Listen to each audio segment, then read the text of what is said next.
ഈ സ്റ്റോറി നിങ്ങൾക്ക് ഇഷ്ടപ്പെട്ടാൽ സബ്സ്ക്രൈബ് ചെയ്യുക. അധ്യായം 68.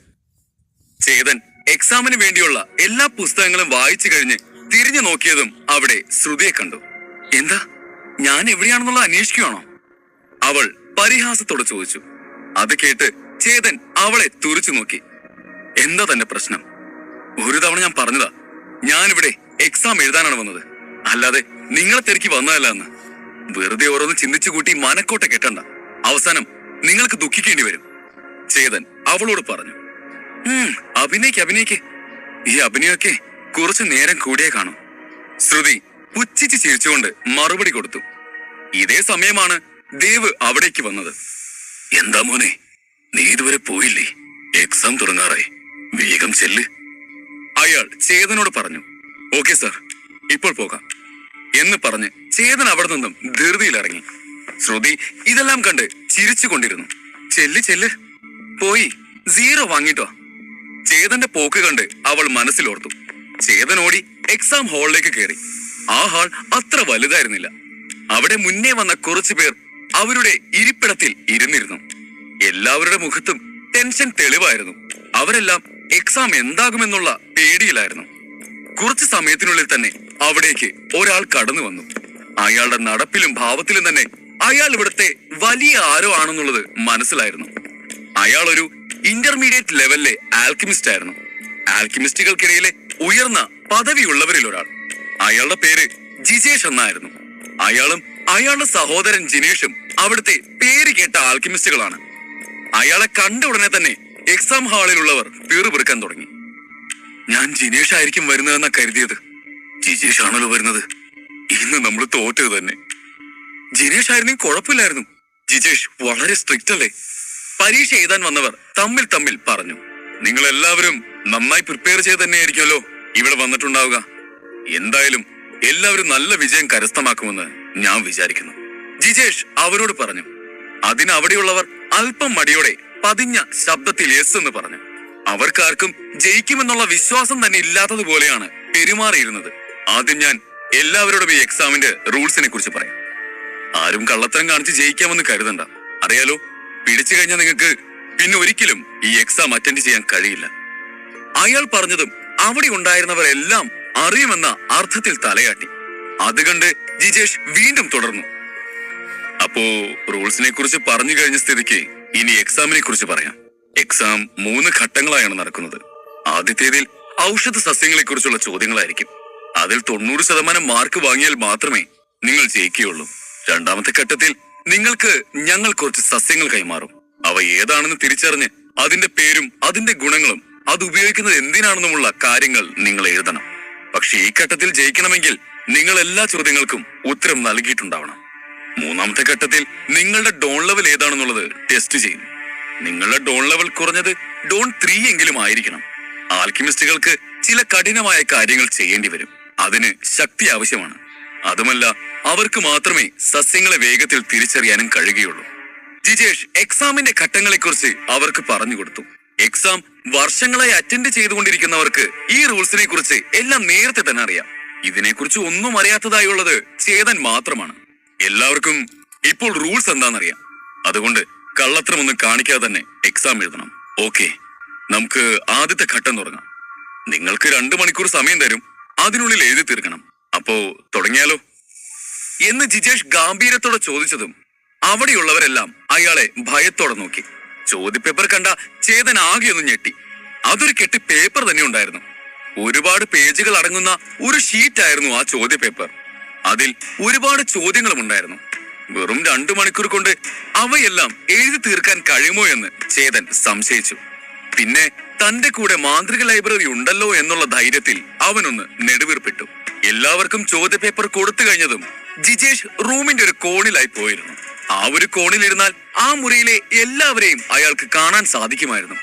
ആരെങ്കിലും കോപ്പി അടിക്കാൻ ശ്രമിച്ചാൽ അയാൾക്ക് ഉടനെ തന്നെ അവരെ കണ്ടെത്താൻ കഴിയും. പക്ഷേ ചേതൻ അതിനെക്കുറിച്ചൊന്നും ഓർത്ത് ഭയപ്പെട്ടില്ല. അവന്റെ കൂടെ മാന്ത്രിക ലൈബ്രറി ഉണ്ടല്ലോ. അതുകൊണ്ട് ചേതൻ തലകുനിച്ച് തന്റെ കയ്യിലുള്ള ചോദ്യപേപ്പറിൽ ശ്രദ്ധിച്ചു.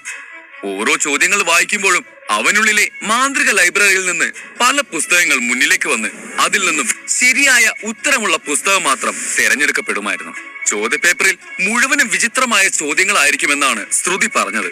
പക്ഷേ ആ ചോദ്യപേപ്പറിൽ ഉണ്ടായിരുന്ന ചോദ്യങ്ങളെല്ലാം സസ്യങ്ങളെ കുറിച്ചുള്ളവ മാത്രമായിരുന്നു. ചേതൻ അതിലെ ഒരു ചോദ്യം വായിച്ചു.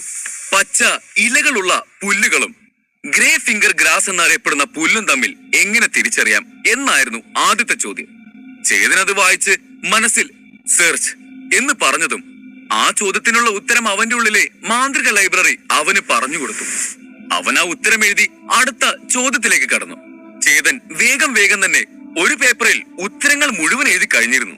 അവൻ പെട്ടെന്ന് പേജുകൾ മറിക്കുന്ന ശബ്ദം അവിടെ എങ്ങും മുഴങ്ങിക്കേട്ടു. അതേസമയം പരീക്ഷ എഴുതാൻ വന്ന മറ്റുള്ളവർ ആദ്യ പേപ്പറിലെ ചോദ്യങ്ങൾക്കുള്ള ഉത്തരം തന്നെ എഴുതാൻ ബുദ്ധിമുട്ടുകയായിരുന്നു. എന്നാൽ ചേതന് മാന്ത്രിക ലൈബ്രറിയുടെ സഹായമുള്ളത് കൊണ്ട് അവന് പെട്ടെന്ന് തന്നെ ചോദ്യങ്ങൾക്ക് ഉത്തരം എഴുതാൻ സാധിച്ചു. ചേതന്റെ ഉത്തര പേപ്പർ പെട്ടെന്ന് തന്നെ ഉത്തരങ്ങൾ കൊണ്ട് നിറഞ്ഞു. അവന്റെ വേഗത കണ്ട് അവിടെ ഉണ്ടായിരുന്നവരെല്ലാം അവനെ ആശ്ചര്യത്തോടെ നോക്കി. ജിജേഷ് അവിടെയുള്ളവർ എങ്ങനെയാണ് പരീക്ഷ എഴുതിക്കൊണ്ടിരിക്കുന്നത് എന്നൊന്ന് കണ്ണോടിച്ചു നോക്കി. അങ്ങനെ നോക്കുമ്പോഴാണ് ചേതനിൽ അയാളുടെ കണ്ണുടക്കിയത്. ചിലർ വെറുതെ നേരം കളയാനും തന്റെ ഭാഗ്യം പരീക്ഷിക്കാനും ഈ പരീക്ഷ എഴുതി നോക്കാറുണ്ട്. 2000 സ്വർണ്ണ നാണയങ്ങൾ മുടക്കുന്നതിന് ഒരു മടിയുമില്ലാത്ത പണക്കാരാണ് അങ്ങനെയുള്ളവർ. അവർ ചില ചോദ്യങ്ങളുടെ ഉത്തരം മാത്രം കാണാതെ പഠിച്ചിട്ട് വന്ന് എഴുതി വെക്കും. അവർക്ക് തോൽക്കുമെന്നുള്ള ഭയമൊന്നും ഉണ്ടാവില്ല. കാരണം തോറ്റാലും അവർക്കത് ഒരു പ്രശ്നമല്ലല്ലോ. ചേതനും അവരിൽ ഒരാളാണെന്ന് ജിജേഷ് കരുതി. അങ്ങനെയുള്ളവരെ ജിജേഷിന് പണ്ടേ കലയാണ്. എങ്ങനെ എളുപ്പ വഴിയിൽ പ്രഗത്ഭരായി മാറാമെന്നുള്ള ചിന്തയാണ് അവർക്ക്. ലക്ഷക്കണക്കിന് സസ്യങ്ങളെ കുറിച്ചുള്ള ആഴമായ അറിവില്ലാതെ ആർക്കും ആ പരീക്ഷയിൽ 90% മേലെ മാർക്ക് വാങ്ങി ജയിക്കാൻ കഴിയില്ല. ചേതന്റെ ചെറുപ്രായവും അവൻ ഉത്തരക്കടലാസുകൾ മറിക്കുന്ന വേഗവും കണ്ട് ജിജേഷിന് അവനെ ഒരു കോമാളിയെ പോലെയാണ് തോന്നിയത്. ചേതൻ ചോദ്യം എന്താണെന്ന് വായിക്കാതെയാണ് ഉത്തരങ്ങൾ എഴുതുന്നതെന്നും ആൽക്കിമിസ്റ്റുകൾക്കിടയിലെ ഏറ്റവും വലിയ തെറ്റാണിതെന്നും അയാൾ ചിന്തിച്ചു. ഒരു സസ്യത്തെക്കുറിച്ച് അറിയാതെ അതിനെക്കുറിച്ച് അറിയാമെന്ന് നടിക്കുന്നത് ഒരു ആൽക്കിമിസ്റ്റിനെയും അതുപോലെ തന്നെ അയാളുടെ രോഗിയെയും ഒരുപോലെ ബാധിക്കും. ആ ആൽക്കിമിസ്റ്റ് ഉണ്ടാക്കുന്ന മരുന്ന് കഴിച്ച് ആ രോഗി മരിച്ചു പോകാൻ വരെ സാധ്യതയുണ്ട്. അതുകൊണ്ട് തന്നെയാണ് ആൽക്കിമിസ്റ്റുകൾക്കായി നടത്തുന്ന ഈ പരീക്ഷകൾ വളരെ കഠിനമേറിയവ ആയിരിക്കുന്നത്. ഈ 3 ഘട്ടങ്ങളിലൂടെ ഒരാളുടെ കഴിവും അറിവും ക്ഷമതയും അളക്കാൻ സാധിക്കും. ചേതന്റെ ഉത്തരക്കടലാസ് നോക്കാതെ തന്നെ അവൻ തോൽക്കുമെന്ന് ജിജേഷിന് ഉറപ്പായിരുന്നു. എന്താ ചോദ്യങ്ങളെന്ന് വായിക്കാതെ ഉത്തരങ്ങൾ എഴുതുന്ന ഒരാൾ എങ്ങനെ ജയിക്കാനാണ്? എന്നാൽ ചേതനാവട്ടെ ഒന്നിനും ശ്രദ്ധ കൊടുക്കാതെ പരീക്ഷ എഴുതി തീർക്കുന്നതിൽ മാത്രം ശ്രദ്ധിച്ചു. അതുകൊണ്ട് തന്നെ 1 മണിക്കൂർ കൊണ്ട് അവൻ ഉത്തരങ്ങളെല്ലാം എഴുതി കഴിയുകയും ചെയ്തു. പൂർണ്ണമായും എഴുതി കഴിഞ്ഞതും അവനൊന്ന് നെടുവീർപ്പിട്ടു. തന്റെ ഉത്തരങ്ങൾ ഒരു തവണ കൂടി വായിച്ചു നോക്കി എന്തെങ്കിലും തെറ്റുകളുണ്ടോ എന്ന് നോക്കി. എന്നിട്ട് തന്റെ ഉത്തരക്കടലാസം കൊണ്ട് അവൻ എഴുന്നേറ്റ് നിന്നു. അവനെ അവിടെയുള്ളവരെല്ലാം വിചിത്ര ജീവിയെ കാണുന്നത് പോലെ അത്ഭുതത്തോടെ നോക്കി. ഇത്ര പെട്ടെന്ന് എഴുതി തീർത്തോ? എങ്ങനെ എത്ര പെട്ടെന്ന് എഴുതി കഴിയാൻ സാധിക്കുന്നേ? അവന് എക്സാം എഴുതിയിട്ട് കാര്യമില്ലെന്ന് മനസ്സിലായി കാണും. എക്സാം ഇത്ര ടഫാണല്ലോ, ജയിക്കാൻ സാധ്യതയില്ലെന്ന് മനസ്സിലായത് കൊണ്ട് ഇറങ്ങി പോകുന്നതാവും. എക്സാം ഹാളിലെ പലരും മുറുമുറുത്തു. ഇവിടെ നിൽക്കുന്ന ജിജേഷിന് അല്പം റെസ്പെക്ട് കൊടുത്ത് കുറച്ചു നേരം കൂടി എക്സാമിൽ ഇരുന്നിട്ട് പോയിക്കൂടി ഇവന്. ഇതിപ്പോ ഇവിടെ നിന്ന് ഇറങ്ങിയ അയാളുടെ വായിലിരിക്കുന്ന കേൾക്കേണ്ടി വരും. അവിടെ ഇരുന്ന ഒരുവൻ ചേതനെ നോക്കി ചിന്തിച്ചു. 2 മണിക്കൂറിന്റെ പരീക്ഷയ്ക്ക് 1 മണിക്കൂറിനുള്ളിൽ തന്നെ ഉത്തരക്കടലാസ് തിരിച്ചേൽപ്പിക്കുന്നത് ഇതുവരെ ഈ പരീക്ഷയിൽ നടക്കാത്തൊരു കാര്യമാണ്. ചേതൻ പരീക്ഷ എഴുതി തീർക്കാതെ ഇറങ്ങി പോവുകയാണെന്ന് അവരെല്ലാം കരുതി. അവന് ഉത്തരങ്ങൾ അറിയില്ലായിരിക്കുമെന്നും അവന്റെ ഉത്തരക്കടലാസുകൾ കാലിയായിരിക്കുമെന്നും അവർ ചിന്തിച്ചു. ചേതൻ ജിജേഷിന്റെ അടുത്ത് ചെന്ന് പേപ്പർ അയാൾക്ക് കൈമാറി. സാർ, അടുത്ത ഘട്ടം എപ്പോ ആരംഭിക്കും? ചേതൻ അയാളോട് ചോദിച്ചു. കുറച്ചു നേരം വെയിറ്റ് ചെയ്യേണ്ടി വരും. 2 മണിക്കൂർ നേരം ഇതുവരെ കഴിഞ്ഞിട്ടില്ലല്ലോ. അതുമല്ല, ആ 2 മണിക്കൂർ കഴിഞ്ഞ് നിങ്ങളുടെ എല്ലാം പേപ്പർ കറക്റ്റ് ചെയ്തതിന് ശേഷം ജയിച്ചവരെ മാത്രം വന്ന് വിളിക്കും. അപ്പോ അടുത്ത റൗണ്ടിൽ തയ്യാറായി വന്നാ മതി. അഥവാ വിളിയൊന്നും വന്നില്ലെങ്കിൽ നിങ്ങൾ തോറ്റെന്ന് ഉറപ്പിച്ചോളൂ, ജിജേഷ് അവനോട് പറഞ്ഞു. ചേതൻ ചോദ്യങ്ങളൊന്നും ചോദിക്കാതെ പോയിരുന്നുവെങ്കിൽ അയാൾക്ക് അധികം ദേഷ്യം തോന്നില്ലായിരുന്നു. എന്നാൽ ചേതൻ അടുത്ത ഘട്ടം എപ്പോ ആരംഭിക്കുമെന്ന് ചോദിച്ചത് അയാളെ ദേഷ്യപ്പെടുത്തി. ചോദ്യങ്ങൾ മര്യാദയ്ക്ക് വായിച്ച് ഉത്തരം എഴുതാൻ പോലും കഴിയാത്ത ഒരുവൻ എന്തിനാ അടുത്ത ഘട്ടത്തെക്കുറിച്ച് ചോദിക്കുന്നതെന്ന് അയാൾ ചിന്തിച്ചു. വെറും 1 മണിക്കൂർ കൊണ്ട് ഉത്തരങ്ങൾ എഴുതി കഴിഞ്ഞ് ആ പരീക്ഷ ജയിക്കാൻ കഴിയും എന്ന് ചിന്തിക്കുന്നത് വെറും കോമാളിത്തരമായിട്ടാണ് ജിജേഷിന് തോന്നിയത്. എന്തൊക്കെ പറഞ്ഞാലും ജിജേഷ് വലിയ പൊസിഷനിൽ ഇരിക്കുന്ന ഒരു ആൽക്കിമിസ്റ്റ് ആണ്. അതുകൊണ്ട് തന്നെ എത്ര കോപം വന്നാലും അത് പുറത്തു കാണിച്ച് തന്റെ പേര് കളയരുത് എന്ന് അദ്ദേഹം കരുതി. ചേതൻ അയാൾക്ക് മറുപടിയായി തലയാട്ടി പുറത്തേക്ക് പോയി. ചേതൻ പുറത്തേക്ക് പോയതും ജിജേഷ് അവന്റെ ഉത്തരക്കടലാസ് ദേഷ്യത്തിൽ ചുരുട്ടിപ്പിടിച്ച് നിലത്തേക്ക് എറിഞ്ഞു. ചേതനെ പോലെ വെറുതെ വന്ന് എഴുതുന്നവരുടെ ഉത്തരക്കടലാസ് ഒന്നും നോക്കേണ്ട കാര്യം തനിക്കില്ലെന്ന് അയാൾ തീരുമാനിച്ചു. വെറുതെ എന്തിനാ അവൻ എഴുതി വെച്ച മണ്ടത്തരം വായിച്ച് തന്റെ മൂഡ് നശിപ്പിക്കുന്നത് എന്ന് അയാൾ ചിന്തിച്ചു. ചേതൻ എക്സാം ഹാളിൽ നിന്നും പുറത്തേക്കിറങ്ങി. അവന്റെ ഉള്ളിൽ മാന്ത്രിക ലൈബ്രറി ഉള്ളത് കൊണ്ട് തന്നെ എല്ലാം നല്ല രീതിയിൽ നടന്നുവെന്ന ആത്മവിശ്വാസം അവന്റെ മുഖത്തുണ്ടായിരുന്നു. എന്താ പെട്ടെന്ന് വന്നത്? എക്സാമിന്റെ സമയം 2 മണിക്കൂറല്ലേ? അതിനെക്കുറിച്ച് അവര് പറഞ്ഞിട്ടുണ്ടാണല്ലോ. പിന്നെന്താ വേഗം ഇറങ്ങി വന്നത്? ശരിയായി എല്ലാ ഉത്തരങ്ങളും എഴുതിയോ? എക്സാമിന് കുറച്ചു നേരം മുമ്പ് പഠിച്ചിട്ട് പോയിട്ടും പെട്ടെന്ന് ഇറങ്ങി വന്നല്ലോ. പുറത്തേക്ക് ഇറങ്ങിയ ചേതനെ കണ്ടതും ദേവ് ചേതനോട് ചോദിച്ചു, അത് ഉത്തരം അറിയാത്തത് കൊണ്ട് ഇറങ്ങി പോകുന്നതായിരിക്കും അങ്കിൾ. ചോദ്യപേപ്പർ കണ്ടപ്പോ തന്നെ ഇയാൾക്ക് ഉത്തരമൊന്നും അറിയില്ലെന്ന് മനസ്സിലായി കാണും. പിന്നെ എന്തായാലും വന്നതല്ലേ, കുറച്ചു നേരം ഇരുന്നിട്ട് പോയേക്കാമെന്ന് കരുതിയായിരിക്കും ഈ 1 മണിക്കൂർ തന്നെ അവിടെ ഇരുന്നത്. ഞാൻ അപ്പോഴേ പറഞ്ഞതല്ലേ ഇയാളിവിടെ എക്സാം എഴുതാൻ ഒന്നുമല്ല വന്നതെന്ന്. ശ്രുതി അവിടേക്ക് വന്ന് പരിഹാസത്തോടെ ചിരിച്ചുകൊണ്ട് പറഞ്ഞു. ചേതൻ അവൾ പറഞ്ഞത് കേട്ട് ഇതിനൊന്നും മറുപടി പറയാത്തതാണ് നല്ലതെന്ന് തീരുമാനിച്ചു. അവളോട് തർക്കിക്കുന്നതിൽ ഒരു കാര്യവുമില്ല എന്ന് അവൻ ഓർത്തു. വെറുതെ അവളോട് തർക്കിച്ച് തന്റെ നേരവും എനർജിയും കളയുന്നത് എന്തിനാ? അതുകൊണ്ട് അവൾ പറയുന്നതൊന്നും കേൾക്കാത്തതുപോലെ അങ്ങോട്ട് മാറി നിന്നു. എന്താ നിന്റെ നാടകം എല്ലാവർക്കും മനസ്സിലായി എന്നുള്ള വിഷമത്തിലാണോ? ശ്രുതി ഒന്നും മിണ്ടാതെ മാറി നിൽക്കുന്ന ചേതനോട് ചോദിച്ചു. നീ നിന്റെ അസുഖത്തിനുണ്ടല്ലോ, എത്രയും പെട്ടെന്ന് മരുന്ന് വാങ്ങിക്കുന്നതാണ് നല്ലത് എന്ന് പറഞ്ഞ് ചേതൻ അവിടെ നിന്നും മാറി നിന്നു. എനിക്കല്ല മരുന്ന് വേണ്ടത്, തനിക്കാണ്. അപ്പോളേ ഈ പെണ്ണുങ്ങളുടെ പിന്നാലെ ചുറ്റുന്ന തന്റെ ഈ അസുഖം മാറുകയുള്ളൂ. അവൾ അവനോട് കോപത്തിൽ പറഞ്ഞു. നീ എനിക്ക് ഹെൽപ്പ് ചെയ്തോണ്ടാണ് ഞാനിങ്ങനെ മിണ്ടാതെ നിൽക്കുന്നത്. ഞാനാണോ നിന്നെ ഫോളോ ചെയ്തത്? ഹെൽപ്പ് ചെയ്ത് കഴിഞ്ഞിട്ടും പിന്നെയും ഇവിടെ തന്നെ എന്റെ പുറകെ നടക്കുന്നത് ആരാ? ചേതൻ കോപം അടക്കിക്കൊണ്ട് അവളോട് ചോദിച്ചു. ഞാൻ തന്റെ പുറകെ നടക്കാനായിട്ട് താൻ എന്താ ഇവിടുത്തെ ലോകസുന്ദരനോ? തന്റെ പുറകെ നടക്കാൻ വേറെ പെണ്ണുങ്ങളെ കിട്ടുമായിരിക്കും, പക്ഷേ എന്നെ അതിന് കിട്ടില്ല. അതുകൊണ്ട് താൻ പോയി വേറെ വല്ല പണിയുണ്ടോ നോക്ക്. എനിക്ക് തന്നെ പോലുള്ളവരെ ഒന്നും കണ്ടുകൂടാ, അവൾ കോപത്തോടെ പറഞ്ഞു. ആ ഇനി നിന്റെ ഇഷ്ടത്തിനനുസരിച്ച് ഞാൻ ജീവിക്കാം. അല്ല, നിന്നെ കാണാൻ അത്യാവശ്യം ലുക്കൊക്കെ ഉണ്ടല്ലോ, ഉറപ്പായി നിന്റെ പുറകെ വരാൻ ഒരുപാട് ആളുകളുണ്ടാവും. പിന്നെ നീ എന്തിനാ ഇങ്ങനെ എന്റെ പുറകെ നടക്കുന്നേ? ചേതനും അതേ കോപത്തിൽ അവളോട് ചോദിച്ചു. അതുകൂടെ കേട്ടതും ശ്രുതിയുടെ കോപം ഉച്ചസ്ഥായിലായി. അവൾ ചേതന്റെ തലക്കടിക്കാൻ വല്ലതും കിട്ടുമോ എന്ന് വരെ ചുറ്റും അന്വേഷിക്കാൻ തുടങ്ങി. ദേവ് കാര്യങ്ങൾ കൈവിട്ട് പോകുന്നത് കണ്ട് എന്ത് ചെയ്യുമെന്നറിയാതെ നിന്നു. അധ്യായം 69. ശ്രുതി തന്റെ നിലമറന്ന് പെരുമാറുന്നത് കണ്ട് ദേവ് ഇടപെട്ടു. ശ്രുതി, ശ്രുതി, നീ എന്താ ചെയ്യുന്നതെന്ന് നിനക്ക് വല്ല ബോധമുണ്ടോ? ദേവ് അവളെ തടയാനായി ചോദിച്ചു. എന്നാൽ ശ്രുതി ആവട്ടെ അതൊന്നും വകവെക്കാതെ വീണ്ടും ചേതനെ തല്ലാൻ പറ്റിയ വല്ലതുമുണ്ടോ എന്ന് തിരയാൻ തുടങ്ങി. ശ്രുതി, നീ ഇപ്പൊ എവിടെയാ ഉള്ളത് എന്നുള്ള ബോധമെങ്കിലും നിനക്കുണ്ടോ? നീ ഇപ്പോ എക്സാം ഹാളിന്റെ മുമ്പിലാണുള്ളത്. ഇവിടെ നീ എന്തെങ്കിലും പ്രശ്നമുണ്ടാക്കിയാൽ അത് നിനക്ക് തന്നെ പിന്നീട് ഒരു പ്രശ്നമായി മാറും. ദേവ് വീണ്ടും അവളെ സ്വബോധത്തിലേക്ക് കൊണ്ടുവരാൻ ശ്രമിച്ചു. എന്നാൽ ശ്രുതി വീണ്ടും അത് വകവെച്ചില്ല. അത് കണ്ട് ദേവ് അവളുടെ കയ്യിൽ കയറി പിടിച്ച് അവളെ തടഞ്ഞു നിർത്തി. ശ്രുതി, ഞാൻ പറയുന്നത് നിനക്ക് മനസ്സിലാവുന്നുണ്ടോ? നീ ഇവിടെ വഴക്കുണ്ടാക്കുന്നത് ഏതെങ്കിലും ആൽക്കമിസ്റ്റ് കണ്ട പിന്നെ നിന്നെ അവർ ഇതിന്റെ പരിസരത്ത് എങ്ങും വരാൻ സമ്മതിക്കില്ല. പിന്നെ നീ ഇത്രയും നാൾ എക്സാം എഴുതാൻ നടത്തിയ കഷ്ടപ്പാടൊക്കെ വെറുതെയാവും. അതുകൊണ്ട് നീ ഒന്ന് അടങ്ങ്, അയാൾ ഉപദേശിച്ചു. അവൾ പെട്ടെന്ന് സ്വബോധത്തിൽ വന്ന് തന്റെ ദേഷ്യം നിയന്ത്രിച്ചു. അങ്കിൾ പറയുന്നുണ്ട് മാത്രം ഞാൻ അവനൊന്നും ചെയ്യുന്നില്ല. പക്ഷേ അത് കുറച്ചു നേരത്തേക്ക് മാത്രമാണ്. റിസൾട്ട് വരട്ടെ, അവനെ ഞാൻ കാണിച്ചു കൊടുക്കുന്നുണ്ട്. ഇവിടെ വെച്ചല്ല, അങ്ങ് പുറത്തേക്ക് വിളിച്ചുകൊണ്ടുപോയി അവിടെ വെച്ച് ഞാൻ അവനെ നാണം കെടുത്തും, ശ്രുതി ദേഷ്യത്തിൽ പറഞ്ഞു. ചേതൻ അതൊന്നും മൈൻഡ് ചെയ്തതേയില്ല. അവന് അവിടെയുള്ള ഒരു ബെഞ്ചിൽ ചെന്നിരുന്ന് മനസ്സ് ഏകാഗ്രമാക്കി മെഡിറ്റേഷൻ ചെയ്യാൻ തുടങ്ങി. പരീക്ഷ കഴിഞ്ഞതും ജിജേഷിന്റെ അസിസ്റ്റന്റ് ഉത്തരക്കടലാസുകളെല്ലാം കളക്ട് ചെയ്ത് അവന്റെ കയ്യിലേൽപ്പിച്ചു. ജിജേഷിന്റെ ശ്രദ്ധ മുഴുവൻ ഉത്തരക്കടലാസിന്റെ മൂല്യനിർണയത്തിലാണ്. അസിസ്റ്റന്റ് അവിടെയുള്ള എക്സാം എഴുതി കഴിഞ്ഞവർക്ക് നേരെ തിരിഞ്ഞു. നിങ്ങളെല്ലാം പുറത്ത് വെയിറ്റ് ചെയ്യൂ. മൂല്യനിർണയം കഴിഞ്ഞതും ഞാൻ വന്ന് ജയിച്ചവരുടെ പേര് വിളിക്കാം. തോറ്റവർക്ക് ഇനി അടുത്ത പരീക്ഷയിൽ ശ്രമിക്കാം, അയാൾ അവരോട് പറഞ്ഞു. അത് കേട്ട് എക്സാം എഴുതിയവർ എല്ലാം പുറത്തു പോയി വെയിറ്റ് ചെയ്തു.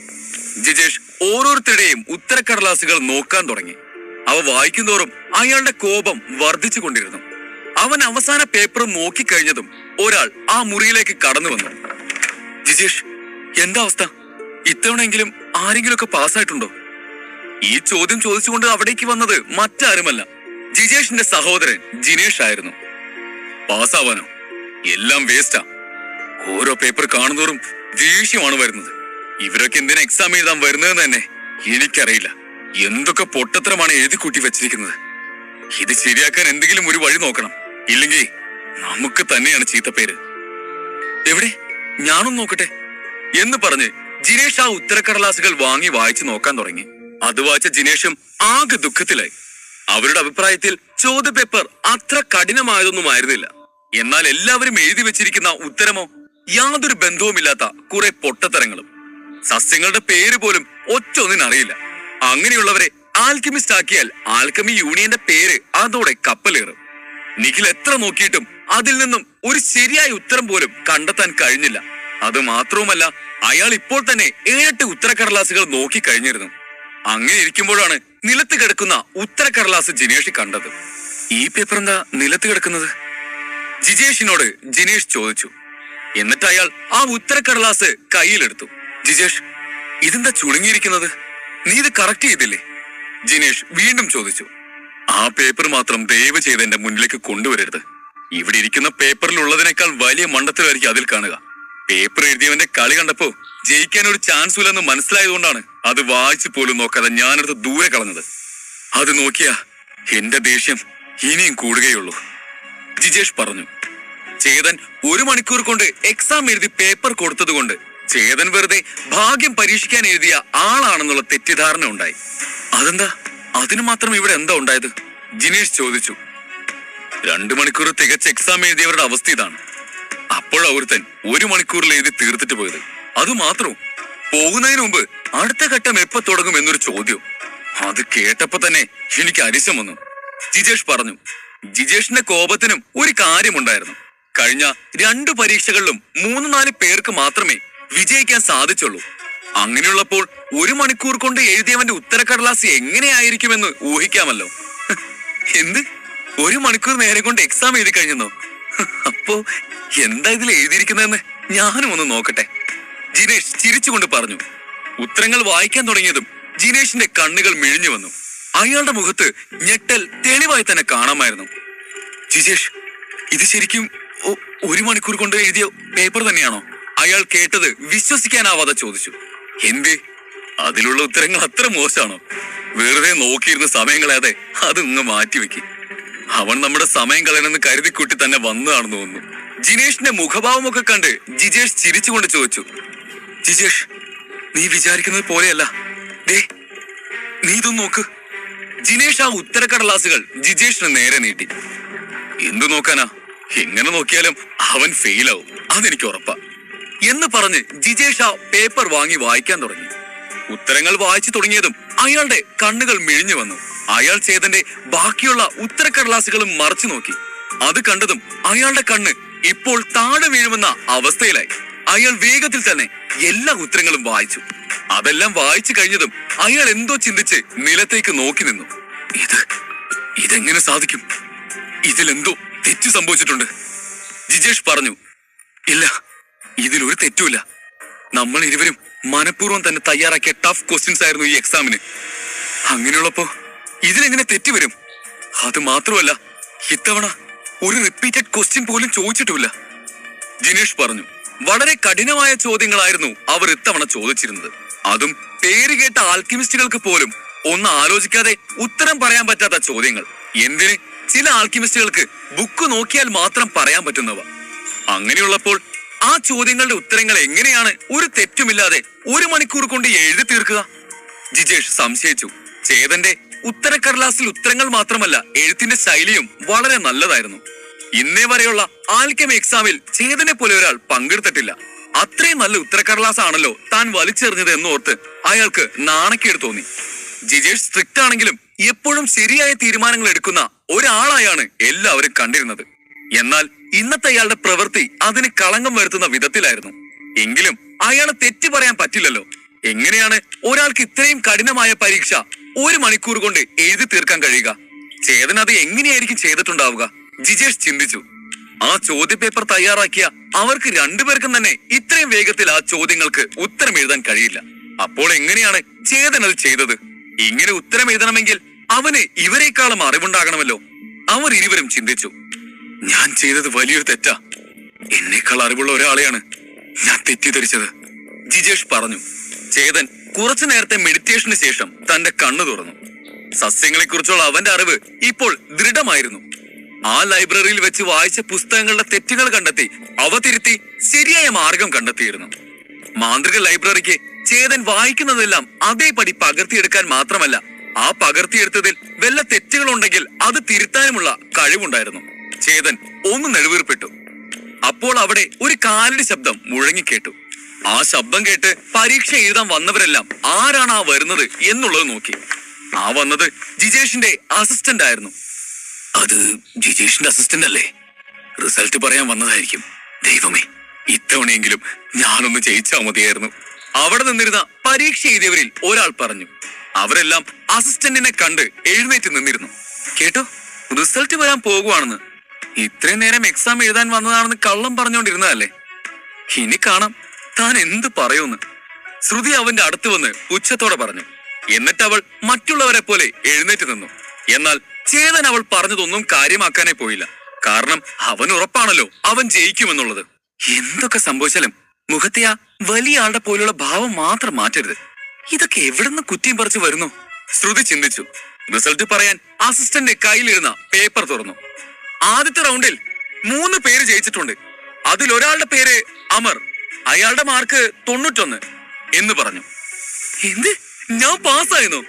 അവൻ തുള്ളിച്ചാടി. ചുറ്റുമുള്ളവർ അവനെ അസൂയയോടെ നോക്കാൻ തുടങ്ങി. സരുൺ, മാർക്ക് 90. അസിസ്റ്റന്റ് അടുത്ത ആളുടെ പേര് വിളിച്ചു. അത് കേട്ടതും സരുൺ മുന്നിലേക്ക് വന്നു. അയാളും വലിയ സന്തോഷത്തിലായിരുന്നു. അടുത്ത ആളുടെ പേര് ചേതൻ എന്ന് വായിച്ചതും ആ അസിസ്റ്റന്റിന്റെ മുഖം അത്ഭുതം കൊണ്ട് നിറഞ്ഞു. അയാൾ തന്റെ കണ്ണൊന്ന് തിരുമ്മി നോക്കി വീണ്ടും ആ പേപ്പറിൽ എഴുതിയിരിക്കുന്നത് നോക്കി. അയാൾ വീണ്ടും വീണ്ടും കാണുന്നത് വിശ്വസിക്കാനാവാതെ ആ പേപ്പറിലേക്ക് തന്നെ സൂക്ഷിച്ചു നോക്കി. എന്നിട്ട് ഒരു നടുക്കത്തോടെ പറഞ്ഞു, ചേതന്റെ മാർക്ക് 100-ൽ 100 എന്ന് പറഞ്ഞതും അവിടെയുള്ളവരെല്ലാം ആകെ ഞെട്ടല്ലായി. എല്ലാവരും തമ്മിൽ നോക്കി. ആരേ ചേതൻ? അവിടെയുള്ളവരെല്ലാം ഈ ചേതൻ ആരാണെന്നുള്ളത് അന്വേഷിക്കാൻ തുടങ്ങി. ആരായി ചേതൻ? അയാൾക്ക് എങ്ങനെയാ ഇത്രയും ടഫായ എക്സാമിൽ മുഴുവൻ മാർക്ക് വാങ്ങാൻ കഴിഞ്ഞത്? അവർ പരസ്പരം ചോദിച്ചു. എക്സാമിൽ ജയിച്ചവർ എന്റെ കൂടെ വരൂ എന്ന് പറഞ്ഞ് അസിസ്റ്റന്റ് തിരിഞ്ഞു നടന്നു. അയാളുടെ പുറകെ അമറും സരുണും പോയി. ചേതൻ അത് കണ്ട് തന്റെ ഇരിപ്പിടത്തിൽ നിന്നും എഴുന്നേറ്റു. എന്തു പറ്റി സാർ? എക്സാമിന് ജയിച്ചവരുടെ പേര് ഓൾറെഡി പറഞ്ഞിട്ട് പോയി. ഇപ്പോഴെങ്കിലും നിങ്ങൾ വെറും തോൽവിയാണെന്ന് മനസ്സിലായോ? ശ്രുതി ദേഷ്യത്തിൽ ചോദിച്ചു. പിന്നെയാണ് എന്തോ ഓർത്ത് അവൾ ഞെട്ടലോടെ അവനെ നോക്കിയത്. വെയിറ്റ്, തന്റെ പേരെന്താണെന്ന് പറഞ്ഞേ? അവൾ വിക്കലോടെ ചോദിച്ചു. എന്റെ പേര് ചേതൻ. ചേതൻ അവൾ ഇത്രയും നേരം തന്നോട് കാണിച്ച അതേ പരിഹാസത്തോടെ പറഞ്ഞു. ശ്രുതിയുടെ അടുത്ത് തർക്കിച്ച് കളയാൻ ചേതൻ ഒട്ടും തന്നെ സമയമില്ലാത്തത് കൊണ്ട് അവൻ അസിസ്റ്റന്റ് പോയ വഴിയെ നടന്നു. എന്ത്? ഇവനാണ് ചേതനെന്നോ? ഇവനെങ്ങനെ ഫുൾ മാർക്ക് കിട്ടി? അവൻ 1 മണിക്കൂർ കഴിഞ്ഞപ്പോ തന്നെ ഇറങ്ങി വന്നതാണല്ലോ. അവിടെ റോഡിൽ നിന്ന് അവരെല്ലാം ചേതൻ ആരാണെന്ന് മനസ്സിലാക്കിയതും പറയാൻ തുടങ്ങി. ശ്രുതി ആകെ ഞെട്ടല്ലായിരുന്നു. ഇപ്പോൾ നടന്നതൊന്നും വിശ്വസിക്കാൻ കഴിയാതെ അവൾ ആകെ വിളറി വെളുത്തു. ഇത്രയും നേരം താൻ കള്ളം പറയുകയാണെന്ന് കരുതിയിരുന്ന ചേതൻ ഫുൾ മാർക്ക് വാങ്ങുമെന്ന് ആര് കണ്ടു? ഇത് സ്വപ്നമാണോ അതോ സത്യോ? ഈ എക്സാമിനെ പറ്റി ഒന്നും അറിയാത്തതുപോലെ വന്ന് എന്റെ അടുത്ത് ബുക്സിനെ കുറിച്ച് ചോദിച്ചിട്ട് ഇയാളെങ്ങനെ 100-ൽ 100 മാർക്ക് വാങ്ങി? അപ്പോ അവൻ ഇത്രയും നേരം പറഞ്ഞതെല്ലാം കള്ളമായിരുന്നോ? അവനെന്നെ പറ്റിച്ചതാണെന്ന് തന്നെ ഇരിക്കട്ടെ. പക്ഷേ എന്തിനാ എന്റെ അടുത്ത് വന്ന് ഇങ്ങനെ സംസാരിച്ച് എന്നെ ഒരു കോമാളിയാക്കിയത്? എന്നെ കണ്ടിട്ട് അയാൾക്കൊരു കോമാളിയായിട്ടാണോ തോന്നിയത്? ഉറപ്പായിട്ടും അയാൾ ഈ എക്സാമിന് വേണ്ടി വർഷങ്ങളായി പ്രിപ്പയർ ചെയ്തായിരിക്കണം. എന്നിട്ട് എന്റെ അടുത്ത് വന്ന് ഒന്നും അറിയാത്തതുപോലെ അഭിനയിച്ചിട്ട് പോയി. ശ്രുതി ദേഷ്യത്തിൽ ഓർത്തു. അവൾക്ക് ആകെ ഭ്രാന്ത് പിടിക്കുന്നത് പോലെ തോന്നി. ശ്രുതി, ഇവിടെ എന്തായി നടക്കുന്നത്? കുറച്ചു മുമ്പ് വന്ന് ബുക്സ് നോക്കിയെടുത്തൻ എങ്ങനെയാണ് 100-ൽ 100 മാർക്ക് വാങ്ങിയത്? എങ്ങനെയാണ് അവൻ 1 മണിക്കൂർ നേരം കൊണ്ട് എക്സാം എഴുതി തീർക്കാൻ കഴിഞ്ഞത്? ഇവൻ ശരിക്കും ഈ എക്സാം ആദ്യമായിട്ട് എഴുതുന്നതാണോ അതോ നമ്മളെ പറ്റിച്ചിട്ട് പോയതാണോ? എന്നെ കൊണ്ട് ഇതൊന്നും സത്യമായിട്ട് വിശ്വസിക്കാൻ കഴിയുന്നില്ല, ദേവ് അവളോട് പറഞ്ഞു. ദേവ് താൻ പഠിക്കുന്ന കാലം മുതൽ ഈ എക്സാം എഴുതിയെടുക്കാൻ ശ്രമിക്കുന്നതാണ്. പക്ഷേ ഇന്നേ വരെ അയാളെ കൊണ്ട് അത് ജയിക്കാൻ കഴിഞ്ഞില്ല. അതുകൊണ്ട് തന്നെ ചേതൻ ആദ്യത്തെ അറ്റംപ്റ്റിൽ തന്നെ 100-ൽ 100 വാങ്ങിയത് അയാളെ വല്ലാതെ ഞെട്ടിച്ചിരുന്നു. അവർ രണ്ടുപേരും പരസ്പരം നോക്കി കണ്ണ് മിഴിച്ചു നിന്നു. അധ്യായം 70. ചേതനെ കുറിച്ച് എല്ലാവരും മതിപ്പോടെ സംസാരിച്ചു കൊണ്ടിരുന്നു. എന്നാൽ അവൻ അതൊന്നും ശ്രദ്ധിക്കാതെ എക്സാം ഹാളിലേക്ക് കയറി അവന്റെ ഇരിപ്പിടത്തിൽ പോയിരുന്നു. അവന്റെ മുന്നിലുള്ള മേശയിൽ കുറെ സസ്യങ്ങൾ നിരത്തി വെച്ചിരുന്നു. നിങ്ങളുടെ മുമ്പിൽ 10 സസ്യങ്ങൾ വെച്ചിട്ടുണ്ട്. നിങ്ങൾക്ക് 15 നിമിഷം സമയം തരും. അതിനുള്ളിൽ ആ സസ്യങ്ങളുടെ പേരും അതിന്റെ ഗുണങ്ങളും അത് എന്ത് മരുന്നിനാണ് ഉപയോഗിക്കുന്നത് എന്നുള്ളതും എഴുതണം. ഈ ഘട്ടത്തിൽ മുഴുവൻ മാർക്ക് വാങ്ങിയാൽ മാത്രമേ നിങ്ങൾക്ക് വിജയിക്കാൻ കഴിയൂ. അത് ഓർത്തു വേണം എഴുതാൻ. ജിജേഷ് അവിടെ എക്സാം എഴുതാൻ വന്നിരിക്കുന്ന 3 പേരെയും നോക്കി പറഞ്ഞു. ഇത് പരീക്ഷയിലെ 2ാമത്തെ ഘട്ടമാണ്. ഇതിൽ വിജയിക്കണമെങ്കിൽ മുഴുവൻ മാർക്കും വാങ്ങണം.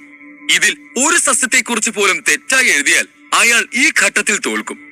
ചേതൻ ആദ്യത്തെ സസ്യം എടുത്തു നോക്കി. അതിന്റെ ഇലകളും പൂക്കളും തണ്ടുമെല്ലാം പച്ച നിറമായിരുന്നു.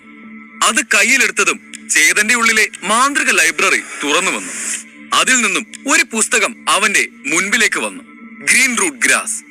ആ ചെടിയുടെ പേര് കണ്ടതും ചേതൻ അത് തന്റെ ഉത്തരക്കടലാസിൽ എഴുതി. ശേഷം ആ പുസ്തകത്തിൽ ഗ്രീൻ റൂട്ട് ഗ്രാസിനെ കുറിച്ച് നൽകിയിട്ടുള്ള ആവശ്യമായ എല്ലാ വിവരങ്ങളും അവൻ അതേപോലെ തന്റെ ഉത്തരക്കടലാസിൽ പകർത്തി. എന്നിട്ട് അടുത്ത സസ്യത്തെ നോക്കി. ചേതന്റെ അടുത്ത് മാന്ത്രിക ലൈബ്രറി ഉള്ളത് കൊണ്ട് അവന് ഈ ഘട്ടം എളുപ്പമായിരുന്നു. പെട്ടെന്ന് തന്നെ 9 സസ്യങ്ങളുടെ പേരും അതിന്റെ വിവരങ്ങളും അവൻ എഴുതി. ഇനി ഒരു സസ്യം മാത്രമാണ് ആ കൂട്ടത്തിൽ ബാക്കിയുള്ളത്. അത് മറ്റുള്ള സസ്യങ്ങളിൽ നിന്നും വളരെ വ്യത്യസ്തമായിരുന്നു. മഞ്ഞ നിറത്തിലുള്ള പൂക്കളും ചാര നിറത്തിലുള്ള തണ്ടും വെള്ള നിറത്തിലുള്ള ഇലകളുമായിരുന്നു അതിന്. ഇതെന്ത് സസ്യമാണെന്നുള്ളത് ചേതൻ ചിന്തിക്കാൻ തുടങ്ങി. പിന്നെയാണ് അവന് തന്റെ തന്നെ മണ്ടത്തരമോർത്ത് ചിരി വന്നത്. എന്റെ അടുത്ത് മാന്ത്രിക ലൈബ്രറി ഉള്ളപ്പോ ഞാൻ എന്തിനാണ് വെറുതെ സംശയിച്ച് നേരം കളയുന്നത്? എന്തായാലും കാണാൻ കൊള്ളാം, ചേതൻ ചിന്തിച്ചു. അവൻ ആ അവസാന സസ്യത്തെ കയ്യിലെടുത്തു. അതിനെ എടുത്തതും അവന്റെ ഉള്ളിലെ മാന്ത്രിക ലൈബ്രറിയിൽ നിന്ന് ഒരു പുസ്തകം അവന്റെ മുന്നിലേക്ക് വന്നു. അതിൽ ആ സസ്യത്തിന്റെ പേര്, ഗുണങ്ങൾ, ഉപയോഗം എന്നിവ എഴുതിയിരുന്നു. ചേതൻ അതെല്ലാം ഉത്തരക്കടലാസിലേക്ക് പകർത്തി. എന്നിട്ട് വീണ്ടും ആദ്യം മുതൽ ഓരോ സസ്യങ്ങളും കയ്യിലെടുത്ത് താൻ എഴുതിയതെല്ലാം ശരിയാണോ എന്നുള്ളത് ചെക്ക് ചെയ്തു നോക്കി. പരീക്ഷയ്ക്കായി അനുവദിച്ചിരുന്ന 15 നിമിഷം സമയത്തിൽ ആകെ പകുതി സമയം മാത്രമേ ആയിട്ടുണ്ടായിരുന്നുള്ളൂ. അവൻ ഇത്തവണയും പെട്ടെന്ന് തന്നെ ഉത്തരക്കടലാസുകൾ തിരികെ ഏൽപ്പിച്ചു. നേരത്തെ ജിജേഷ് ചേതനെ സംശയിച്ചിരുന്നുവെങ്കിലും ഇത്തവണ അയാൾ അതേ തെറ്റ് ആവർത്തിച്ചില്ല. കഴിഞ്ഞ തവണത്തേതുപോലെ ഇത്തവണയും ചേതന്റെ ഉത്തരങ്ങൾ എല്ലാവരെയും ഞെട്ടിക്കുമോ എന്നുള്ള ആകാംക്ഷയായിരുന്നു അയാളെ. അയാൾ ചേതന്റെ ഉത്തരക്കടലാസ് വായിച്ചു നോക്കാൻ തുടങ്ങി. അയാളുടെ പിന്നിൽ നിന്നിരുന്ന ആ അസിസ്റ്റന്റും ആ ഉത്തരക്കടലാസിലേക്ക് നോക്കി. അതിൽ ഉത്തരങ്ങളെല്ലാം ശരിയാണെന്ന് കണ്ടതും അവർ സന്തോഷിച്ചു. അങ്ങനെ സന്തോഷത്തോടെ ഇത്തവണയും ചേതൻ ജയിച്ചു എന്നവർ കരുതി. ചേതൻ അഭിനന്ദിക്കാൻ ഒരുങ്ങുമ്പോഴാണ് അവസാനത്തെ ഉത്തരത്തിൽ അയാളുടെ കണ്ണുകൾ ഉടക്കിയത്. ഇതേ സമയം ബാക്കി 2 പേരും അവരുടെ ഉത്തരക്കടലാസുകൾ സമർപ്പിച്ചിരുന്നു. ജിജേഷ് ആ ഉത്തരക്കടലാസുകളും പരിശോധിച്ച ശേഷം അവരെ നോക്കി. ഈ ഘട്ടത്തിൽ ആകെ ഒരാൾ മാത്രമേ വിജയിച്ചിട്ടുള്ളൂ. നവീൻ അവരെല്ലാം നോക്കി പറഞ്ഞു. അത് കേട്ട് ചേതൻ ആ ഒരാൾ താനായിരിക്കും എന്ന് വിശ്വസിച്ചു നിന്നു. ജയിച്ചത് അമറാണ്, അസിസ്റ്റന്റ് പറഞ്ഞു. ഞാൻ ജയിച്ചെന്നോ? അമർ ആഹ്ലാദത്തോടെ ചോദിച്ചു. ഇനി അവസാനത്തെ ഘട്ടം കൂടി കടന്നാൽ അമറിനെ അസിസ്റ്റന്റ് ആക്കുന്നതിൽ നിന്നും തടുക്കാൻ ആർക്കും തന്നെ കഴിയില്ല. ഇതേ സമയം എന്തുകൊണ്ടാണ് അവർ തന്റെ പേര് ജയിച്ചവരുടെ കൂട്ടത്തിൽ പറയാതിരുന്നത് എന്ന് ചിന്തിച്ചു നിൽക്കുകയായിരുന്നു ചേതൻ. ഇവരെന്താ എന്റെ പേര് വിളിക്കാതിരുന്നത്? ഞാനതിലെ എല്ലാത്തിനും ശരിയുത്തരമാണല്ലോ എഴുതിയത്. എഴുതി കഴിഞ്ഞ് വീണ്ടും ഒരു തവണ ചെക്കും കൂടി ചെയ്ത് നോക്കിയതാണ്. അതിലെല്ലാ ഉത്തരങ്ങളും ശരിയായിരുന്നു. പിന്നെ എന്താ പറ്റിയേ? ഇനി ഞാൻ ഫെയിലായെന്നാണോ? അങ്ങനെ വരാൻ വഴിയില്ലല്ലോ. അത് അവരുടെ ഭാഗത്ത് തെറ്റായിരിക്കണം. അത് ഉടനെ തന്നെ അവരോട് ചോദിച്ച് ക്ലിയർ ചെയ്യണം, ചേതൻ ചിന്തിച്ചു. സാർ, എനിക്കൊരു ഡൗട്ടുണ്ട്. ഞാൻ എഴുതിയ ഉത്തരങ്ങളിൽ ഏതാണ് തെറ്റെന്ന് ഒന്ന് പറയാമോ? ചേതൻ ജിജേഷിനോട് ചോദിച്ചു. അതിനെന്താ, പറയാലോ. നിങ്ങൾ ഒരു സസ്യത്തിനെ ഐഡന്റിഫൈ ചെയ്തത് തെറ്റായിട്ടാണ്. അസിസ്റ്റന്റ് പറഞ്ഞത് കേട്ട് ചേതൻ അയാളെ ഒന്നും മനസ്സിലാകാത്തത് പോലെ നോക്കി. അവസാനത്തെ സസ്യം ഫിഷ് സ്കെയിൽ ഗ്രാസ് ആണ്. പക്ഷെ നിങ്ങൾ എഴുതിയ ഉത്തരം ഡ്രാഗൺ സ്കെയിൽ ഗ്രാസ് എന്നാണ്. പക്ഷേ വിഷമിക്കണ്ടോ, ഈ എക്സാമിൽ ഇങ്ങനെയുള്ള തെറ്റുകൾ എല്ലാവർക്കും പറ്റും. ആദ്യത്തെ ഘട്ടത്തിൽ തന്നെ കണ്ടില്ലേ എത്ര പേരാണ് തോറ്റതെന്ന്. സാരമില്ല, അടുത്ത തവണ നല്ലതുപോലെ പഠിച്ചിട്ട് വാ, നമുക്ക് നോക്കാം. നീ നല്ല കഴിവുള്ള ആളാണ്, അതുകൊണ്ട് ഉറപ്പായും അടുത്ത തവണ നീ ജയിക്കും. അയാൾ വിശദീകരിച്ച് പറഞ്ഞു. ഇതെല്ലാം കണ്ടുകൊണ്ടിരുന്ന ജിനേഷ് ചേതനോട് പറഞ്ഞു, നീ ഇപ്പോഴും ചെറുപ്പമാണ്, നിനക്കിനിയും ഒരുപാട് സമയമുണ്ട്. ഇപ്പൊ പഠിക്കാനുള്ള ഇൻട്രസ്റ്റോടുകൂടി പഠിച്ചാ നിനക്ക് ഉറപ്പായും അടുത്ത എക്സാമിൽ ജയിക്കാൻ കഴിയും. തിയറിയും പ്രാക്ടിക്കലും നല്ലതുപോലെ മനസ്സിലാക്കി പഠിച്ചാ മതി. ജിനേഷ് അവനോട് ചിരിച്ചുകൊണ്ട് പറഞ്ഞു. എന്തുകൊണ്ടാണ് താൻ ഈ ഘട്ടത്തിൽ തോറ്റത് എന്നുള്ളത് മനസ്സിലായതും ചേതൻ താൻ ഇരുന്നിരുന്ന ടേബിളിലേക്ക് ചെന്ന് അവിടെ നിന്ന് ഒരു സസ്യത്തെ എടുത്തുകൊണ്ടുവന്നു. ഇത് ഫിഷ് സ്കെയിൽ ഗ്രാസ് തന്നെയാണെന്ന് ഉറപ്പാണോ? അവൻ ആ സസ്യത്തെ ശ്രദ്ധിച്ചു നോക്കിക്കൊണ്ട് ചോദിച്ചു. അതെ, ഇത് അത് തന്നെയാണ്. ഈ സസ്യത്തിന്റെ തണ്ട് മീനിന്റെ ചെതമ്പല് പോലെയും അതിന്റെ ഇലകൾ ചാര നിറത്തിലുമായിരിക്കും. നോക്ക്, നിന്റെ കയ്യിലിരിക്കുന്ന സസ്യവും അതുപോലെ തന്നെ അല്ലേ എന്ന് ജിനേഷ് പറഞ്ഞു. എന്നിട്ട് അയാൾ ശരിയല്ലേ എന്ന് ജിജേഷിനോട് തിരക്കി. അവനത് ശരിവെച്ചു. അത് ഫിഷ് സ്കെയിൽ ഗ്രാസ് തന്നെയാണ്, ഞാനും അത് തന്നെയാണ് ഉത്തരമായി എഴുതിയത്, അമർ പറഞ്ഞു. സർ, ഞാൻ പറയുന്നത് തെറ്റായി എടുക്കരുത്, പക്ഷേ ഞാൻ തോറ്റു എന്ന് പറയുന്നതിന് മുമ്പ് നിങ്ങൾക്ക് ഈ സസ്യത്തെ തിരിച്ചറിയുന്നതിൽ തെറ്റുപറ്റിയെന്നാണ് എനിക്ക് തോന്നുന്നത്, ചേതൻ അവരോട് താഴ്മയായി പറഞ്ഞു. നീ എന്താ പറയുന്നതെന്ന് മനസ്സിലാക്കി തന്നെയാണോ സംസാരിക്കുന്നത്? ആൽക്കിമിസ്റ്റുകൾക്ക് എങ്ങനെ തെറ്റുപറ്റും? അമർ ചേതൻ പറഞ്ഞത് കേട്ടതും ഇടയിൽ കയറി പറഞ്ഞു. ചേതന് ഇതിന്റെ പേരിൽ ആരോടും വഴക്കിടാൻ താല്പര്യമില്ലായിരുന്നു. അതുകൊണ്ട് തന്നെ അവൻ ശാന്തനായി അവരോട് സംസാരിച്ചു. എനിക്ക് ഞാൻ പറഞ്ഞത് ശരിയാണെന്ന് തെളിയിക്കാൻ കഴിയും. എക്സാമിന് പുറത്ത് ബുക്കുകൾ വെച്ചിരിക്കുന്ന ഒരു മുറിയില്ലേ, അവിടെ 7th റോയിലെ ഏറ്റവും താഴെ ഇരിക്കുന്ന ഓവർവ്യൂ ഓഫ് സ്പെഷ്യൽ ഹെർബ്സ് എന്ന ബുക്ക് ഒന്ന് ആരെങ്കിലും എടുത്തിട്ട് വരാവോ പ്ലീസ്, ചേതൻ ചോദിച്ചു. ജിജേഷും ജിനേഷും അത് കേട്ട് തമ്മിൽ നോക്കി. എന്നിട്ട് തന്റെ അസിസ്റ്റന്റിനോട് ആ ബുക്ക് എടുത്തുകൊണ്ട് വരാനായി ആവശ്യപ്പെട്ടു. അത് കേട്ട അസിസ്റ്റന്റ് പെട്ടെന്ന് തന്നെ ആ പുസ്തകം എടുത്തുകൊണ്ടുവന്നു. ഈ ബുക്കിൽ 17ാമത്തെ പേജിൽ ഫിഷ് സ്കെയിൽ ഗ്രാസിനെ കുറിച്ച് എഴുതിയിട്ടുണ്ട്, അതൊന്ന് വായിച്ചു നോക്ക്, ചേതൻ അവരോട് പറഞ്ഞു. അത് കേട്ട് അസിസ്റ്റന്റ് ആ പേജ് എടുത്തു നോക്കി. അതിൽ ഫിഷ് സ്കെയിൽ ഗ്രാസിനെ കുറിച്ച് കണ്ടതും അയാൾ ആകെ ഞെട്ടിപ്പോയി. എങ്ങനെ ഒരാൾക്ക് പേജ് നമ്പർ ഉൾപ്പെടെ ഓർത്തു വെക്കാൻ കഴിയുന്നത്? അയാൾ അത് സംശയത്തോടെ ചിന്തിച്ചു. ഏത് പുസ്തകം എവിടെ ഏത് റാക്കിലുണ്ടെന്നും അതിൽ താൻ നോക്കുന്ന വിഷയത്തെക്കുറിച്ചുള്ള കാര്യങ്ങൾ ഏത് പേജ് നമ്പറിലാണ് ഉള്ളതെന്നും എല്ലാം ഓർത്തിരിക്കാൻ കഴിയുന്ന ചേതന്റെ ഓർമ്മശക്തി കണ്ട് അവിടെയുള്ളവർക്ക് എല്ലാം അത്ഭുതം തോന്നി.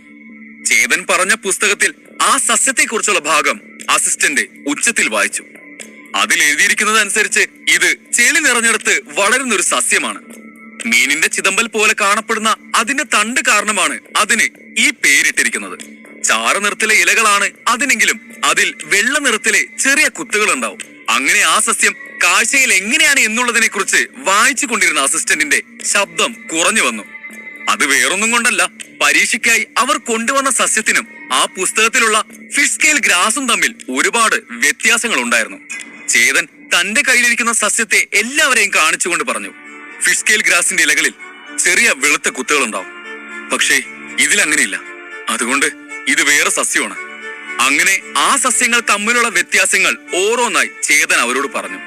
ജിജേഷും ജിനേഷും അസിസ്റ്റന്റിന്റെ കയ്യിൽ നിന്ന് ആ പുസ്തകം വാങ്ങി അവർ സസ്യത്തിന്റെ വ്യത്യാസങ്ങൾ കണ്ടെത്താൻ തുടങ്ങി. ചേതൻ അവരോട് പറഞ്ഞത് എല്ലാം ശരിയായിരുന്നു. ഇത് ഫിഷ് സ്കെയിൽ ഗ്രാസ് അല്ല, പക്ഷേ അതിനോട് സാമ്യമുള്ള ഡ്രാഗൺ സ്കെയിൽ ഗ്രാസ് ആണ്. അതുകൊണ്ടാണ് ഞാൻ ഉത്തരമായി ഡ്രാഗൺ സ്കെയിൽ ഗ്രാസ് എന്ന് എഴുതിയത്. ഇനിയും നിങ്ങൾക്ക് സംശയമുണ്ടെങ്കിൽ ആരോടെങ്കിലും പുസ്തകങ്ങൾ വെച്ചിരിക്കുന്ന ആ റൂമിലേക്ക് ചെന്ന് 4ാമത്തെ റാക്കിലെ മൂലയിൽ ഇരിക്കുന്ന പുസ്തകം എടുത്തുകൊണ്ട് വരാൻ പറയും. ആ പുസ്തകത്തിൽ ഈ സസ്യത്തെ കുറിച്ച് 54ാമത്തെ പേജ് കൊടുത്തിട്ടുണ്ട്. ചേതൻ വീണ്ടും പേജ് നമ്പർ സഹിതം പറഞ്ഞതും അവിടെ ഉണ്ടായിരുന്നവരെല്ലാം ആശ്ചര്യത്തോടെ അവനെ നോക്കി. ഇനിയും നിങ്ങളുടെ സംശയം മാറിയില്ലെങ്കിൽ ഫിഷ് സ്കെയിൽ ഗ്രാസിന്റെ തണ്ടൊടിച്ച അതിൽ നിന്നും ഒരു വെള്ള നിറത്തിലെ ദ്രാവകം വരും. പക്ഷേ ഡ്രാഗൺ സ്കെയിൽ ഗ്രാസ് തണുപ്പുള്ള പ്രദേശങ്ങളിൽ വളരുന്ന ചെടിയാണ്. അതിന്റെ തണ്ടൊടിച്ചാൽ അതിൽ നിന്ന് മഞ്ഞ നിറത്തിലെ ദ്രാവകമാണ് വരിക. ഇതാണ് രണ്ടും തമ്മിലുള്ള വ്യത്യാസം, ചേതൻ അവരോട് പറഞ്ഞു. അസിസ്റ്റന്റ് ചേതൻ പറഞ്ഞ 2ാമത്തെ പുസ്തകവും എടുത്തുകൊണ്ടുവന്നു. അതിലെ ഡ്രാഗൺ സ്കെയിൽ ഗ്രാസിന്റെ രൂപം എങ്ങനെയാണെന്നുള്ളത് അയാൾ ഉച്ചത്തിൽ വായിച്ചു. ആ പുസ്തകത്തിൽ എഴുതിയിരുന്നതിനോട് ഒത്തുപോകുന്ന രൂപമായിരുന്നു അവിടെ അവരുടെ കയ്യിലുണ്ടായിരുന്ന സസ്യത്തിന്റേത്. ചേതൻ എഴുതിയ ഉത്തരമാണ് ശരിയായ ഉത്തരമെന്ന് അവിടെയുള്ളവർക്ക് എല്ലാം മനസ്സിലായി. ഒരു ആൽക്കെമിസ്റ്റ് ആയിട്ട് പോലും അവരുടെ തെറ്റിനെ അസിസ്റ്റന്റ് ആവാനുള്ള പരീക്ഷ എഴുതാൻ വന്ന ചേതൻ തിരുത്തി കൊടുത്തു. ജിജേഷിന്റെയും ജിനേഷിന്റെയും മുഖം അപമാനം കാരണം ചുവന്നു. ചേതൻ അവരുടെ തെറ്റ് കണ്ടെത്തിയതിനേക്കാൾ അവിടെയുള്ളവരെല്ലാം ഞെട്ടിച്ചത് അവൻ കൃത്യമായി ഓരോ ബുക്കിന്റെ പേരും അത് എവിടെയാ വെച്ചിരിക്കുന്നതെന്നും പേജ് നമ്പർ അടക്കം എല്ലാം പറഞ്ഞതുകൊണ്ടാണ്. അവിടെയുള്ളവരെല്ലാം ചേതനെ ഒരു ഹീറോയെ പോലെ നോക്കി. പക്ഷേ ജിജേഷിനും ജിനേഷിനും ചേതനെ ഒരു എതിരാളിയായാണ് തോന്നിയത്. തന്റെ എതിരാളി ഇത്ര ശക്തനാണെന്ന് അറിഞ്ഞിരുന്നുവെങ്കിൽ അവർ ഒരിക്കലും അവനെ തോൽപ്പിക്കാൻ ശ്രമിക്കില്ലായിരുന്നു. ഇപ്പോഴും അവരവരുടെ തെറ്റുകൾ മറ്റുള്ളവരുടെ മുമ്പിൽ ഏറ്റു പറഞ്ഞിട്ടുണ്ടായിരുന്നില്ല. പക്ഷേ വേറെ വഴികളൊന്നും അവർക്കുണ്ടായിരുന്നില്ല. ഇത് ഡ്രാഗൺ സ്കെയിൽ ഗ്രാസ് തന്നെയാണ്. തെറ്റ് ഞങ്ങളുടെ ഭാഗത്താണ്, ജിജേഷ് ചേതനെ നോക്കി പറഞ്ഞു. ഇത്രയും നാൾ മറ്റുള്ളവർക്ക് ക്ലാസ് എടുത്തുകൊണ്ടിരുന്ന ആൽക്കിമിസ്റ്റ് ആയ ജിജേഷിന് ചേതൻ ഇന്ന് അങ്ങോട്ട് ക്ലാസ് എടുത്തു കൊടുത്തു. ചേതന്റെ ഉത്തരമാണ് ശരിയെങ്കിൽ അതിനർത്ഥം അമറിന്റെ ഉത്തരം തെറ്റി എന്നാണ്. തന്റെ തോൽവി മനസ്സിലാക്കിയ അമർ അത് ദുഃഖത്തോടെ ഉൾക്കൊണ്ടു. അയാൾക്ക് ചേതനോട് വല്ലാത്ത കോപം തോന്നി. താൻ ഇത്രയും കഷ്ടപ്പെട്ട് കിട്ടിയ വിജയം ചേതൻ ഒരു നിമിഷം കൊണ്ട് ഇല്ലാതാക്കിയതുപോലെ അയാൾക്ക് തോന്നി. എടാ ചേതാ, ഇതിന് നിന്നെ ഞാൻ വെറുതെ വിടില്ല. ഇത്രയും വർഷം എക്സാം എഴുതി ഇന്നാണൊന്ന് പാസ്സായത്. അതും രണ്ടാമത്തെ ഘട്ടത്തിലും ഞാൻ പാസ്സായെന്ന് പറഞ്ഞവരെ എന്തൊക്കെയോ പറഞ്ഞ് വഴി മാറ്റിവിട്ട് അവസാനം നീ പാസ്സായില്ലേ. നീ കാരണം എന്റെ ജീവിതമാണ് പോയത്. നിനക്ക് പാസ്സാകണമെങ്കിൽ എന്തിനാണ് മറ്റുള്ളവരെ ജീവിതം കൂടെ നശിപ്പിക്കുന്നത്? ഞാൻ ഡോൺ സ്റ്റേജ് 4-ലാണുള്ളത്. നീ ഇവിടെ നിന്ന് പുറത്തിറങ്ങുമല്ലോ, അപ്പോ ഞാൻ കാണിച്ചു തരാം. അമർ അമർഷത്തോടെ മനസ്സിലോർത്തു. നിങ്ങൾ ഏത് ഡോൺ സ്റ്റേജിലാണുള്ളത്? ജിനേഷ് ചേതനോട് ചോദിച്ചു. ഞാൻ ഡോൺ 5 ലെവൽ 4-ലാണുള്ളത്. ചേതൻ മറുപടി കൊടുത്തു. അത് കേട്ട് അമർ വീണ്ടും ഞെട്ടി. എന്ത്, ഡോൺ 5-ഓ? അപ്പോ ഇവൻ എനിക്ക് തല്ലാനും പറ്റില്ലേ? എന്തായാലും ഇപ്പോൾ അറിഞ്ഞു നന്നായി. ഇല്ലെങ്കിൽ വെറുതെ പ്രതികാരം ചെയ്യാൻ പോയി അവന്റെ കയ്യിൽ നിന്ന് ഞാൻ തല്ല് വാങ്ങി കൂട്ടിയാനെ, അമർ ചിന്തിച്ചു. നിങ്ങൾ ഡോൺ 5 സ്റ്റേജ് ആയതുകൊണ്ട് മൂന്നാമത്തെ ഘട്ടവും പാസ്സായി. So welcome to alchemy union എന്ന് പറഞ്ഞ് ജിജേഷ് തന്റെ പോക്കറ്റിൽ നിന്നും ഒരു ടോക്കൺ പുറത്തെടുത്തു. ആ ടോക്കണിൽ ഒരു സിമ്പൽ ഉണ്ടായിരുന്നു. ഇത് നിങ്ങൾ ആൽക്കമിസ്റ്റിന്റെ അസിസ്റ്റന്റ് ആണെന്ന് പറയുന്ന മുദ്രയാണ്. ഇത് വെച്ച് നിങ്ങൾക്ക് ഇവിടുത്തെ ബേസിക് ലൈബ്രറിയിലേക്ക് പോവാം. നിങ്ങൾക്ക് ഇവിടെ നിന്നും മരുന്നുകൾ വാങ്ങുമ്പോൾ വിലക്കുറവുണ്ടാവും. അത് മാത്രവുമല്ല, ഇതിന് വേറെയും ബെനിഫിറ്റ്സ് ഉണ്ട്. ജിജേഷ് പറഞ്ഞതും ചേതൻ സന്തോഷത്തോടെ ആ ടോക്കൺ വാങ്ങി. ആൽക്കമി യൂണിയൻ വളരെ വലിയ വിലയ്ക്കായിരുന്നു പുറത്തുള്ളവർക്ക് മരുന്നുകൾ കൊടുത്തുകൊണ്ടിരുന്നത്. പക്ഷേ യൂണിയന്റെ ഭാഗമായ ഒരാൾക്ക് മരുന്നുകൾ വാങ്ങുമ്പോൾ വലിയ ഇളവുകൾ ലഭിക്കാറുണ്ട്. ആൽക്കമിസ്റ്റ് അസിസ്റ്റന്റായി മാറിയാൽ അവരെ യൂണിയന്റെ ഭാഗമായി തന്നെയാണ് കാണുന്നത്. ചേതനെ കഷ്ടപ്പെട്ടതെല്ലാം ഇവിടുത്തെ ബേസിക് ലൈബ്രറിയിലേക്ക് എത്തിച്ചേരാനാണ്. ഇപ്പോൾ ഈ ടോക്കൺ കിട്ടിയതോടെ അവന്റെ ആ ആവശ്യം സാധിച്ചു. നിങ്ങൾക്ക് ആരുടെ അസിസ്റ്റന്റായി മാറണോ അവരുടെ അസിസ്റ്റന്റായി മാറാം. നിന്റെ കഴിവ് കണ്ടിട്ട് കുറച്ചു വർഷങ്ങൾക്കുള്ളിൽ തന്നെ നീ ഒരു ആൽക്കമിസ്റ്റായി മാറുമെന്നാണ് എനിക്ക് തോന്നുന്നത്, ജിജേഷ് പറഞ്ഞു. ജിജേഷിന് ചേതനെ തന്റെ അസിസ്റ്റന്റായി മാറ്റണമെന്നുള്ള ആഗ്രഹമുണ്ടെന്ന് അയാളുടെ സംസാരത്തിൽ തന്നെ തെളിവായിരുന്നു. ചേതന്റെ ഓർമ്മശക്തി അവിടെയുള്ളവരെ എല്ലാവരെയും ഞെട്ടിച്ച ഒന്നായിരുന്നു. അവന്റെ ബുദ്ധിയും അപാരമാണ്. ശരിയായ ഗൈഡൻസ് കിട്ടിയാൽ ചേതൻ ഉറപ്പായും കുറച്ച് വർഷങ്ങൾക്കുള്ളിൽ തന്നെ മികച്ച ഒരു ആൽക്കമിസ്റ്റായി മാറി ഇവിടെ പല മാറ്റങ്ങളും ഉണ്ടാക്കും. അങ്ങനെ ഒരു അസിസ്റ്റന്റിനെ തനിക്ക് കിട്ടിയാൽ തന്റെ പേര് ഇതിനേക്കാൾ വലുതായി മാറുമെന്ന് ജിജേഷ് സ്വപ്നം കണ്ടു. ജിനേഷിന്റെ മനസ്സിലും ഇതേ സ്വപ്നങ്ങൾ തന്നെയായിരുന്നു. എന്നോട് ക്ഷമിക്കണം, എനിക്കിപ്പോ ആൽക്കമിസ്റ്റ് ആകാനോ നിങ്ങളുടെ അസിസ്റ്റന്റ് ആകാനോ കഴിയില്ല. ചേതൻ പറഞ്ഞത് കേട്ടതും അവിടെയുള്ളവരെല്ലാം ഞെട്ടലോടെ നിന്നു.